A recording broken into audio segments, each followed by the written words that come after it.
नमस्कार। आइए आज की इस चर्चा में एक ऐसी बुनियाद को समझते हैं जिस पर हमारा पूरा देश टिका है।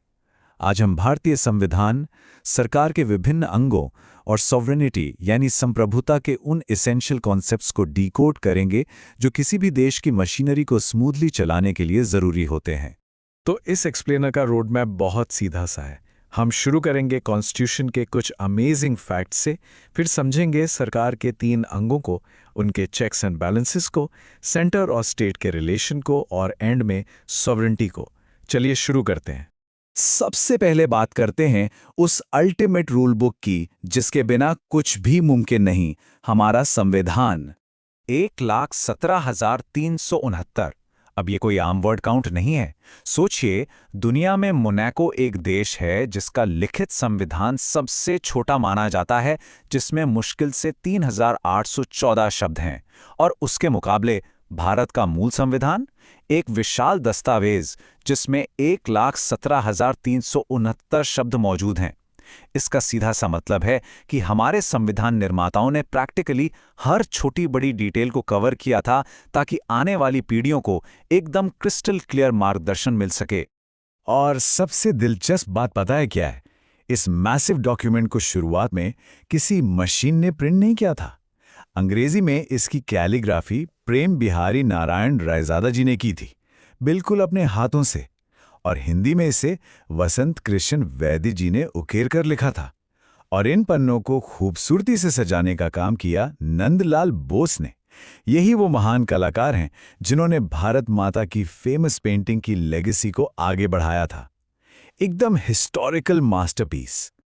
खैर, रूल्स तो बन गए, लेकिन इस किताब ने देश चलाने के लिए जो मशीनरी बनाई, अब उस पे आते हैं। सरकार के 3 मुख्य अंग। किसी भी गवर्नमेंट को एफिशिएंटली चलाने के लिए 3 मेन पिलर्स होते हैं: लेजिस्लेचर, एग्जीक्यूटिव और जुडिशरी। हमारे संविधान का सबसे बड़ा और मुख्य काम ही यही है कि वो इन तीनों पिलर्स की शक्तियों की एक लिमिट सेट करे, ताकि सिस्टम परफेक्टली चलता रहे और किसी एक जगह पावर इकट्ठी ना हो जाए। तो चलिए पहले पिलर को देखते हैं, लेजिस्लेचर यानी विधायिका। इसका सिंपल सा काम है देश के लिए कानून बनाना, लॉ मेकिंग। इनका पूरा ध्यान नियम तय करने पर होता है। हमारी संसद इसका सबसे क्लासिक एग्जाम्पल है। अब कानून तो बन गया, राइट, लेकिन उस कानून को जमीन पर, रियल वर्ल्ड में लागू कौन करेगा? यहां एंट्री होती है हमारे दूसरे पिलर की, एग्जीक्यूटिव यानी कार्यपालिका। यह सरकार का वो हिस्सा है जो इंश्योर करता है कि रूल्स का एग्जीक्यूशन सही ढंग से हो। आम जनता का रोजाना सबसे ज्यादा सामना इसी से होता है। और तीसरा और बहुत ही क्रूशियल पिलर है, जुडिशरी यानी न्यायपालिका। अगर कानून तोड़ा गया या कानून में ही कोई गड़बड़ी हो, तो उनकी व्याख्या करना और इंसाफ देना जुडिशरी का काम है। ये एसेंशियली इस अल्टीमेट रूल बुक का सबसे बड़ा गार्डियन है। अगर हम भारत के जुडिशल सिस्टम को देखें तो ये एक टॉप डाउन इंटीग्रेटेड अप्रोच पर बेस्ड है। सबसे टॉप पर एपेक्स पर बैठा है एक लौता सुप्रीम कोर्ट जो पूरे देश को ओवरसी करता है। उसके ठीक नीचे आते हैं राज्यों के हाई कोर्ट्स और फिर जिला स्तर पर डिस्ट्रिक्ट और सेशन कोर्ट्स। ये पूरा स्ट्रक्चर इसलिए डिजाइन किया गया है ताकि देश के हर कोने में जस्टिस एक समान तरीके से मिलता रहे। अब एक सवाल उठता है कि ये तीनों अलग अलग पिलर्स आपस में भिड़ते क्यों नहीं? यहीं से जुड़ता है हमारा अगला टॉपिक, चेक्स एंड बैलेंसेस। इसे टेक्निकल भाषा में कहते हैं हॉरिजॉन्टल डिस्ट्रीब्यूशन ऑफ पावर। इसका बहुत ही सीधा सा मतलब है कि शक्तियों को एक बराबर स्तर पर बांटा गया है। कोई भी एक बॉडी अपनी मर्जी से बिना किसी रोक टोक के डिक्टेटरशिप नहीं चला सकती। हर एक पिलर दूसरे की पावर्स पर लिमिट लगाता है, एक चेक मेंटेन करता है। इसे एक प्रैक्टिकल एग्जाम्पल से समझते हैं। सोचिए, अगर लेजिस्लेचर कानून बनाता है तो ये कौन देखेगा कि वो कानून कॉन्स्टिट्यूशन के हिसाब से ठीक है या नहीं? ऑब्वियस सी बात है, जुडिशरी चेक करती है और किसी भी असंवैधानिक कानून को तुरंत रद्द कर सकती है। लेकिन वहीं दूसरी तरफ अगर कोई जज कॉन्स्टिट्यूशनल तरीके से काम ना करे तो क्या होगा? तो लेजिस्लेचर के पास पावर होती है उस जज पर महाभियोग यानी इम्पीचमेंट चलाने की। यही तो है असली बैलेंस। चलिए अब इस एडमिनिस्ट्रेशन के ढांचे में थोड़ा और डिटेल में चलते हैं और देखते हैं सेंटर वर्सेस स्टेट एडमिनिस्ट्रेशन को। इस फेडरल स्ट्रक्चर को अगर ध्यान से देखें तो ये रोल्स बिल्कुल एक मिरर इमेज की तरह फंक्शन करते हैं। सेंट्रल लेवल पर लेजिस्लेचर में आती है हमारी संसद यानी लोकसभा और राज्यसभा, और एग्जीक्यूटिव में प्रेसिडेंट, प्राइम मिनिस्टर और काउंसिल ऑफ मिनिस्टर्स आते हैं।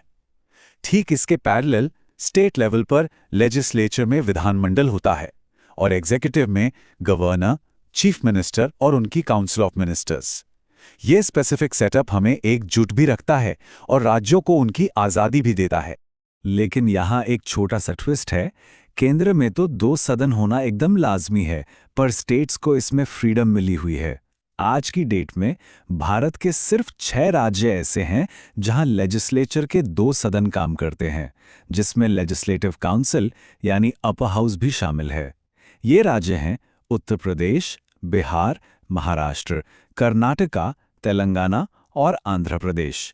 बाकी सभी स्टेट्स में सिर्फ एक ही सदन है। और इसके साथ हम आते हैं अपने आखिरी और सबसे इंटरेस्टिंग हिस्से पर, पॉलिटी और सॉवरेनिटी।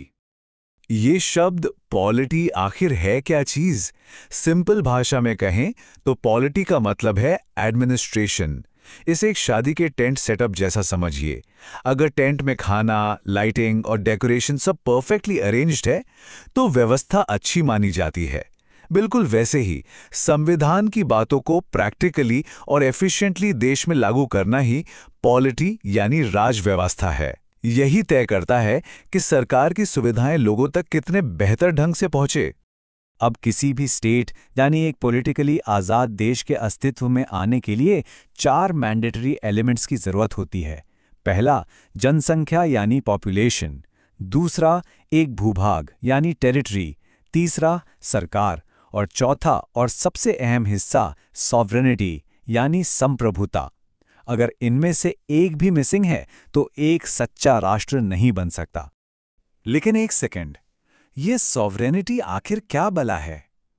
किसी सरकार को पूरी तरह से आज़ाद और इंडिपेंडेंट माना कब जाता है?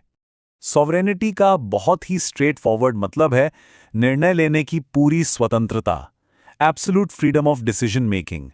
ऑस्टिन नाम के थिंकर ने इस कॉन्सेप्ट का बेस रखा था और बाद में रूसो ने पॉलिटिकल सॉवरेनिटी का आइडिया प्रस्तुत किया।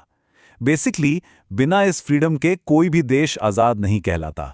इसके 2 अहम पहलू होते हैं। एक है इंटरनल सॉवरेनिटी यानी देश अपनी सीमाओं के अंदर अपने मामलों में कंप्लीटली फ्री है, और दूसरा है एक्सटर्नल सॉवरेनिटी यानी भारी दबाव से आज़ादी। मतलब कोई भी विदेशी ताकत, चाहे वो यूएसए हो या पाकिस्तान, भारत को ये डिक्टेट नहीं कर सकती कि हमें क्या करना चाहिए। ये दोनों मिलकर ही देश को सच्चे मायने में सॉवरेन बनाते हैं। देश के अंदर आने पर पावर का डिस्ट्रीब्यूशन भी बहुत रोचक है। एक तरफ है नॉमिनल सॉवरेन यानी नाम मात्र के संप्रभु जो कि देश के राष्ट्रपति होते हैं, और दूसरी तरफ हैं रियल सॉवरेन जो वास्तव में डिसीजंस लेते हैं यानी प्राइम मिनिस्टर। हालांकि सबसे बड़ी बात यह है कि पॉपुलर सॉवरेनिटी हमेशा देश की जनता के पास ही रहती है, जिसका इस्तेमाल हम वोट करते समय करते हैं। इस चर्चा को एक बहुत ही पावरफुल थॉट के साथ खत्म करते हैं। जरा इस पर गौर कीजिए। The constitution is the ultimate legal sovereign, supreme above all courts and leaders. चाहे प्राइम मिनिस्टर के पास कितनी ही ताकत हो या सुप्रीम कोर्ट के पास फैसले लेने का आखिरी हक हो, इस देश में सबसे ऊंचा दर्जा इस लिखित दस्तावेज का ही है। ये सच में सोचने पर मजबूर करता है कि भारत जैसे विशाल देश की असली ताकत किसी एक नेता में नहीं, बल्कि बरसों पहले लिखे गए उन शब्दों में बसी है। इस कमाल के विचार के साथ आज के इस एक्सप्लेनर में बस इतना ही। फिर मिलेंगे।